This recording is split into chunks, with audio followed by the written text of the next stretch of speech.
The applause was still echoing behind me when the vibration hit my phone. At first, I thought it was another congratulatory message, but the subject line read cold. Internal transition notice. My eyes scanned the brief paragraph. By the time I reached the last sentence, my grip on the plaque tightened until my knuckles whitened. It wasn't a congratulation. It was an execution dressed in courtesy. 3 minutes ago, I was on stage, holding the Executive Leadership Award in front of 200 employees and board members. 3 minutes later, I was just a name on the offboarding queue. I didn't go back inside. Don't scroll, because what happened in the last 30 seconds changed everything. Outside the glass doors, the Los Angeles air was sharp. I stood still, watching the valet shuffle to retrieve Brandon's black Porsche. The man had just handed me the award like he cared, but his smile during the photo op had been too perfect, his eyes too empty. I should have seen it coming. This wasn't a mistake. This was premeditated. The timing was too precise. Award on one hand, pink slip in the other. A corporate killing. But they hadn't just cut me out. They'd made sure I found out alone. 2 hours later, I was logged out of every system I'd helped build over 18 years. My calendar, my access tokens, my backup vaults, gone. David, my most trusted engineer, sent me one message. They locked you before the speech. Your credentials were null the moment you touched the stage. I stared at that message longer than I should have, not because I was surprised, but because I realized something deeper. They didn't fire me out of fear. They fired me because they believed I had nothing left to hold against them. They were wrong. By the end of that day, I had already pulled the original asset logs from my offline mirror. The backups were encrypted under a dynamic key I wrote myself, a key no one but me could reconstruct. It wasn't sabotage, it was protection. I built the entire data security model at Virion. It was only logical I'd secure an insurance policy. Back in my apartment, the award plaque leaned against a closed laptop.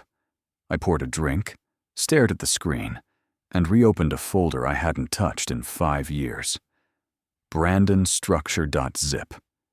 Inside were files I'd kept during our earliest joint ventures. Invoices, shady transfer logs, even recorded calls flagged as project collateral. For a while, I just sat there, letting the weight of 18 years settle in. I didn't lose everything. I lost what they controlled. But they were about to lose what they thought they owned. They thought they deleted me. I hadn't even started rewriting the story yet. They didn't just fire me. They rewrote the narrative before the echo of my footsteps had faded from the lobby. The press release hit the wires Tuesday morning. Ryan Carter, longtime EVP of Strategic Ops, has decided to pursue personal ventures and will be stepping away from day-to-day operations. We thank him for his invaluable service and wish him the best. No mention of the termination. No mention of the 3 major clients I personally brought in. Just a neat, corporate obituary disguised as well-wishing. I read it twice, sipping cold coffee in a hoodie that hadn't left my shoulders since Friday. They framed it like I walked away. That was the real insult. Not the lie, but the assumption I'd stay silent to protect my legacy. I didn't care about the optics. I cared about control. And Brandon had just given me permission to go off script. The first thing I did was call Monica. She had been legal counsel at Virion for years. But more importantly, she knew how Brandon's mind worked, because she used to help clean up after it. We hadn't spoken much since she resigned quietly last quarter. Now I understood why. Ryan. Her voice held no surprise, just alertness. They're rewriting the story, I said flatly. She exhaled. I saw it. I assume you didn't approve the phrasing? They said I stepped down. They always do. She paused. I still have access to the policy archive. Brandon never revoked my mirror link. I think we should talk. We met at a neutral location in Pasadena, quiet, Forgettable, no cameras. She brought a flash drive. I brought a plan. Inside the drive were archived memos, internal audits, and 3 specific documents marked Eyes Only, tied to Project Halcyon, the same R&D line that landed us our third billion-dollar client. Monica leaned back in her chair as I scanned through the files. They listed you as a consultant in the legal structure, she said, watching me closely. Which means you technically have no claim to the patents. But I have the codebase, I replied. And they don't know that? I looked at her. Not yet. What I needed now wasn't revenge. It was leverage. Brandon had already overplayed his hand by severing me so publicly. Now, all I had to do was control the narrative he tried to erase. Later that night, I combed through my old work laptop, one they hadn't wiped because it had never touched the company's internal network. It still contained session tokens from a private client instance I set up manually. The 3 major clients, Stellarcom, Linux Ventures, and Horizon Gen, were all routed through that instance. Not Virion's mainframe, which meant Virion's public bragging rights didn't match the back-end access. I drafted a short message. To execs@horizongen.io. Subject: access discrepancy. As of this week, you may experience changes in service continuity due to a transition in data management. For questions about secure migration, please contact me directly. RC, I didn't need to threaten them. I just needed to remind them who built the system they trusted. 3 hours later, Horizon Gen called me directly. Not Brandon. Me. No, I said, adjusting the earpiece. But I also didn't sign off on the infrastructure transfer Brandon's team attempted this morning. Silence on the other end. Then a breath. We noticed discrepancies in data flow starting around 6 a.m. Our security flagged it. If you're not the one running it now, who is? I let the question hang. They already knew the answer. Horizon Gen's CTO wasn't stupid. He'd reviewed the logs and seen the reroutes. Their confidence in Virion was built on one thing: continuity. I was the architect of that. Not Brandon, not the board. Me. I have a local mirror of the original container protocols, I finally said. If you want stability, you'll need a continuity agreement. With me. Can we make this official? You'll want your legal to talk to mine. I'll forward them to Monica. I ended the call and closed my laptop. That was 1 client recentered. 2 more to go. By the end of the day, Linux Ventures sent a similar query. Their global data ingestion rates had dropped by 12% in 24 hours. Once again, they weren't contacting Brandon. They were calling the guy who had architected their machine learning framework across 3 continents. The guy who knew where every log, every backup, and every recursive loop was buried. Me. While the media still painted me as retired, the people who mattered were already rewriting their contact lists. That gave me time and leverage. Brandon had expected me to leave quietly. He didn't expect me to surgically dismantle his empire piece by piece. I wasn't done.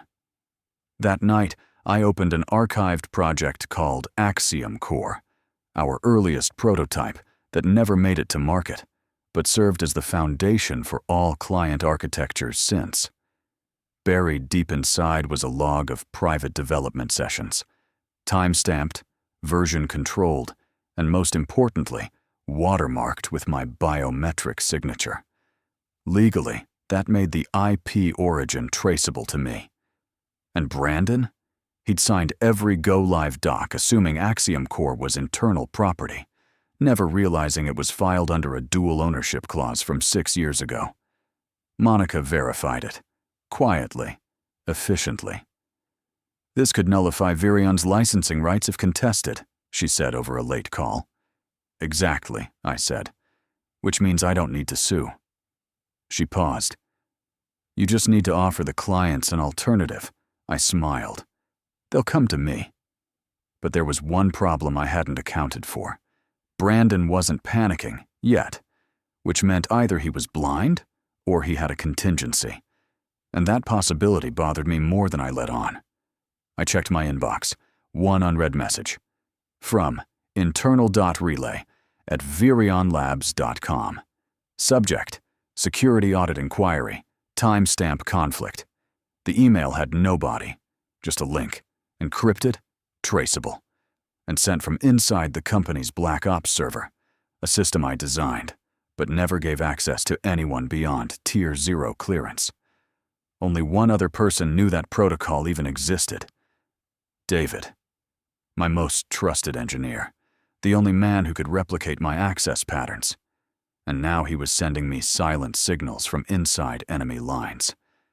Don't forget to hit that subscribe button, because what I'm about to reveal next is wild. David didn't speak in code. He spoke in architecture, layered, encrypted, and designed to survive hostile takeovers. The link opened into a sandboxed interface I hadn't touched in years. It was part of a shadow environment we built during the early days of Virion, back when we still believed in building something clean, something bulletproof. Now it served a different purpose. David had left a breadcrumb trail, not words, not files, but functions. Every directory told a story. Server-side timestamps out of sync by milliseconds, patches that had no parent versions, test logs written in our old syntax. Then I saw it. Watchtower, snapshot-0324. The naming convention we used only for high-risk rollback zones. Inside there was one file. Flag Beta 7 encrypted, 10 layers deep, standard for red alert protocol. It took me 6 minutes to unlock. The message was simple. He's using a vault key that shouldn't exist. Synthetic access pattern. Not human. Possibly cloned. Check Vault C-relay switch. Your handprint was spoofed 3 days ago. My stomach clenched. Brandon had figured out how to clone my biometric credentials, or at least enough to fool the system. That meant someone on the inside helped him, not just a coder. A ghost. Someone who could move without leaving fingerprints. I picked up the phone and called Monica. She answered on the second ring. "He's emulating me," I said.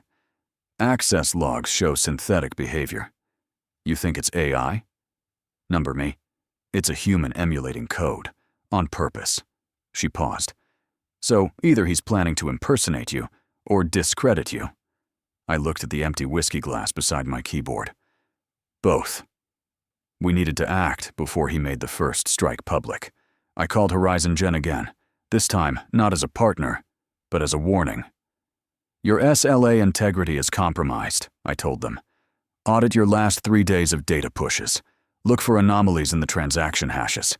If they don't match SHA logs, someone's injected rogue data." Is Virion responsible? I can't say officially, but I will say this. If the source of the breach is traced to Brandon's team, your liability clause is void. You can sue. A pause. We'll pull the records. Good. Brandon's silence had been calculated, but once a client initiated legal inquiry, the game shifted. He would have to choose, explain the breach and admit data manipulation, or double down and claim the logs were authentic.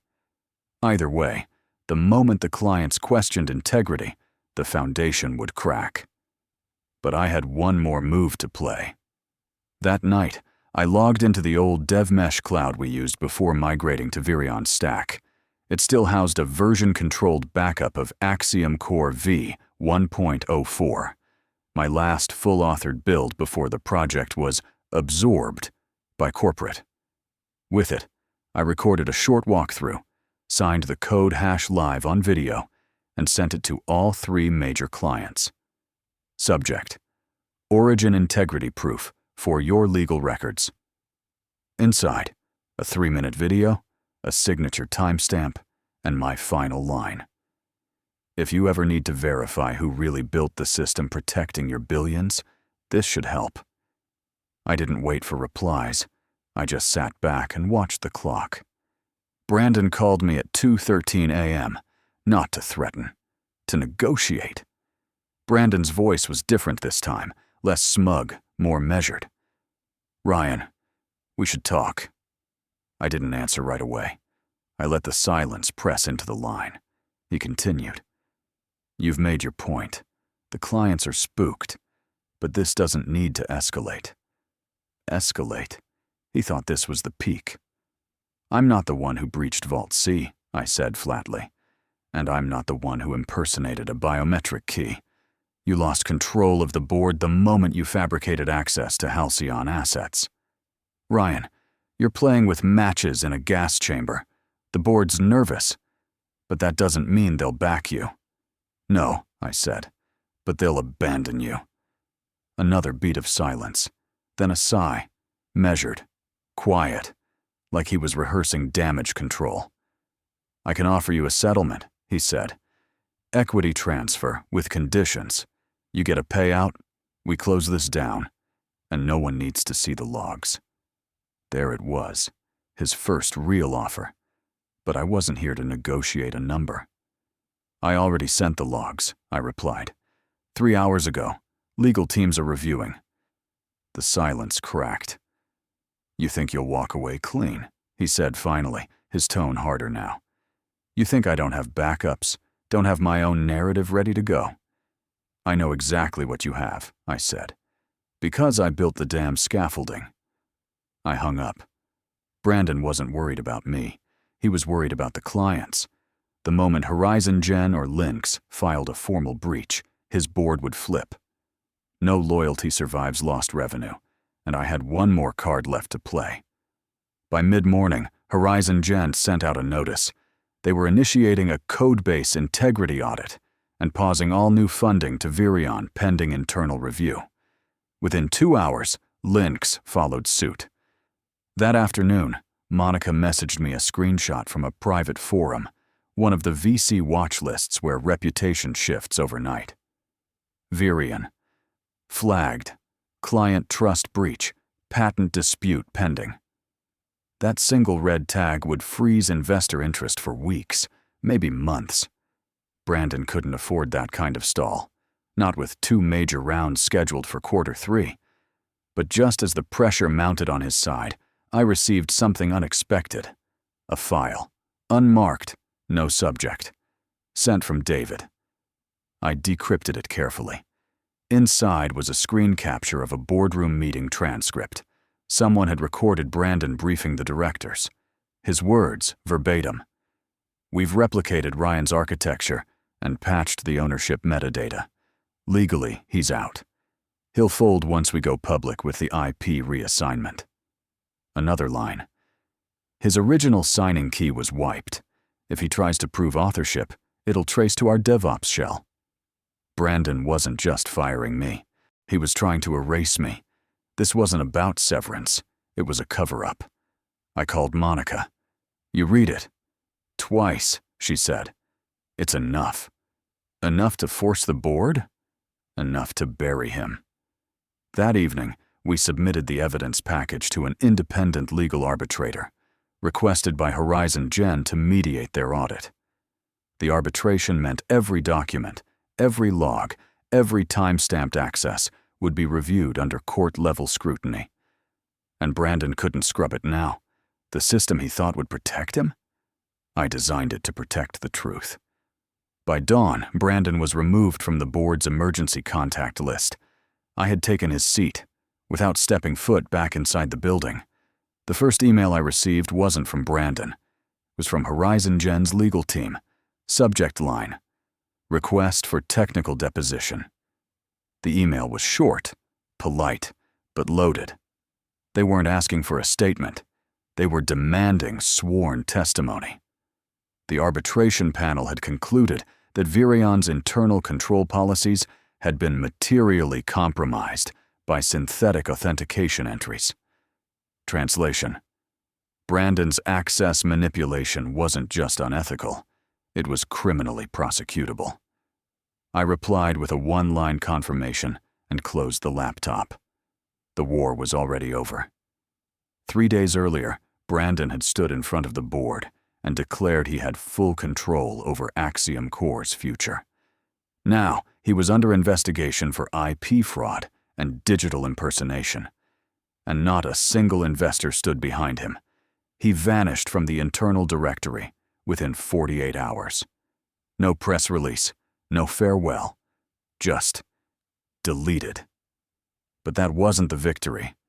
The real win came quietly, at a meeting I didn't attend. Horizon Gen convened a panel of third-party experts to evaluate the individual or team most responsible for the founding infrastructure of Axiom Core. Their decision, based on signed code commits, system logs, and audit trails, was unanimous. Ownership attribution was restored. My name reappeared. I never asked for my old role back. That was never the plan. I just wanted the record set right.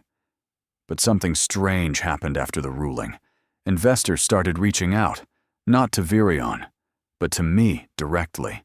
They wanted to know what I was building next. Some of them even offered to fund it before I had a name. I forwarded every message to a new inbox, origin@halcyoninfra.com, because Virion wasn't mine anymore. But the future? That was wide open. I stood at the edge of the same conference hall where I'd been erased, months ago now. No one noticed me this time. I wasn't here to make a speech. I was here to watch someone else do it. The new CTO was introducing a scaled-back version of Axiom Core 3.0, stripped of half its original vision. A neutered product led by a neutered team. But I wasn't angry. You don't mourn what you outgrow. As I walked out, Monica messaged one last time. Brandon settled. No appeal. NDA signed. His name won't show on any patent moving forward. I didn't reply. I didn't need to. I turned off the phone, got in the car, and pulled onto the highway. The system didn't remember him, but every line of code still remembered me. The man they tried to erase is now the one name they can't ignore. In silence, he turned every act of betrayal into evidence, every humiliation into leverage. Justice didn't knock. It entered with proof, not emotion. When injustice is met with unwavering precision, truth doesn't just win, it rewrites the ending. Because in a world built on systems, the one who built it still owns the blueprint. Justice doesn't always look clean, but it always finds a way.